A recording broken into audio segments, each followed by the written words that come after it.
कहते हैं कि हर गांव में कोई न कोई ऐसा रहस्य जरूर होता है जिसके बारे में लोग खुलकर बात नहीं करना चाहते। कुछ जगहें ऐसी होती हैं जहां दिन में सब कुछ सामान्य लगता है, लेकिन जैसे ही रात होती है वहां का माहौल पूरी तरह बदल जाता है। ऐसा ही एक रहस्य छिपा था भैरवपुर गांव में। गांव के बाहर घने पीपल और बरगद के पेड़ों के बीच एक पुराना शमशान घाट था। दिन में लोग वहां अंतिम संस्कार के लिए जाते थे, लेकिन सूरज ढलने के बाद उस रास्ते से गुजरने की भी कोई हिम्मत नहीं करता था, क्योंकि लोगों का कहना था कि उस शमशान में एक चुड़ैल रहती है। वह आधी रात के बाद शमशान में घूमती है, कभी रोती है, कभी हंसती है, और जो भी इंसान गलती से रात में वहां चला जाता है वह कभी वापस नहीं आता। गांव के बुजुर्ग अक्सर बच्चों को चेतावनी देते थे, रात के बाद शमशान के पास मत जाना, वहां शमशान की चुड़ैल भटकती है। लेकिन हर कहानी की तरह इस कहानी में भी एक ऐसा इंसान था जो इन बातों पर विश्वास नहीं करता था। उसका नाम था रवि। रवि गांव का एक समझदार और निडर लड़का था। वह शहर में पढ़ाई करता था और छुट्टियों में गांव आया हुआ था। रवि पढ़ा लिखा था, इसीलिए उसे भूत प्रेत जैसी बातों पर बिल्कुल भरोसा नहीं था। एक शाम वह गांव की चाय की दुकान पर बैठा था। वहां कुछ लोग शमशान की चुड़ैल की चर्चा कर रहे थे। कल रात फिर शमशान से रोने की आवाज आई थी। मैंने अपने कानों से सुना है।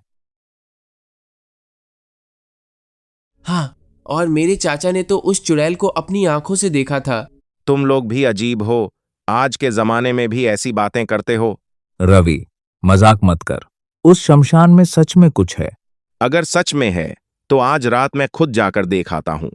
लेकिन रवि ने फैसला कर लिया था। उसे साबित करना था कि यह सब सिर्फ लोगों का वहम है। रात के करीब 12 बजे थे। आसमान में काले बादल छाए हुए थे। चांद बादलों के पीछे छिपा हुआ था।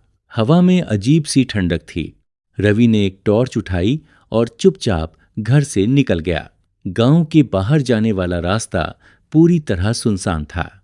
जैसे जैसे वह शमशान की तरफ बढ़ रहा था, वैसे वैसे हवा तेज होती जा रही थी।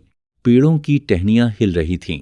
ऐसा लग रहा था जैसे कोई फुसफुसाकर कुछ कह रहा हो। लेकिन रवि ने खुद को समझाया। कुछ देर बाद वह शमशान घाट के पास पहुंच गया। शमशान का डरावना माहौल। शमशान पूरी तरह अंधेरे में डूबा हुआ था। जली हुई लकड़ियों की हल्की गंध हवा में फैली हुई थी। कहीं कहीं राख अभी भी जमीन पर दिखाई दे रही थी। रवि ने टॉर्च जलाई और धीरे धीरे आगे बढ़ने लगा। अचानक हवा में एक रोने की आवाज गूंजी। हाँ। रवि के कदम रुक गए। उसने चारों तरफ देखा, लेकिन वहां कोई नहीं था। उसने खुद से कहा, शायद हवा की आवाज है। लेकिन तभी वह आवाज फिर आई, इस बार पहले से ज्यादा साफ। पहली झलक। रवि धीरे धीरे आवाज की दिशा में बढ़ा। लालटेन की रोशनी आगे पड़ी और अचानक वह रुक गया। दूर एक सफेद साड़ी पहने औरत खड़ी थी। उसके लंबे बाल जमीन तक लटक रहे थे। वह एक पुरानी चिता के पास बैठी थी और धीरे धीरे रो रही थी। रवि का दिल तेज धड़कने लगा। उसने हिम्मत करके आवाज लगाई, कौन हो तुम?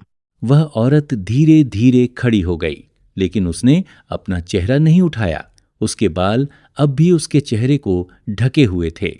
रवि को अब सच में डर लगने लगा था। कुछ सेकंड तक खामोशी छाई रही।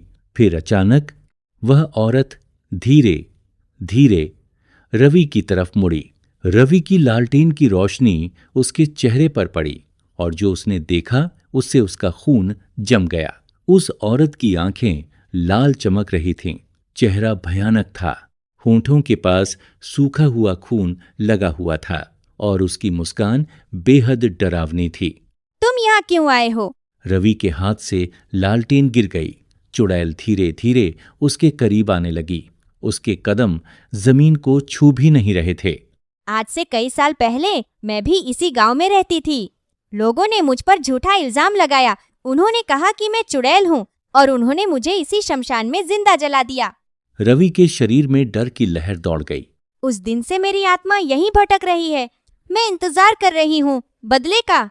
रवि अचानक मुड़ा और पूरी ताकत से भागने लगा, लेकिन शमशान का रास्ता जैसे बदल गया था।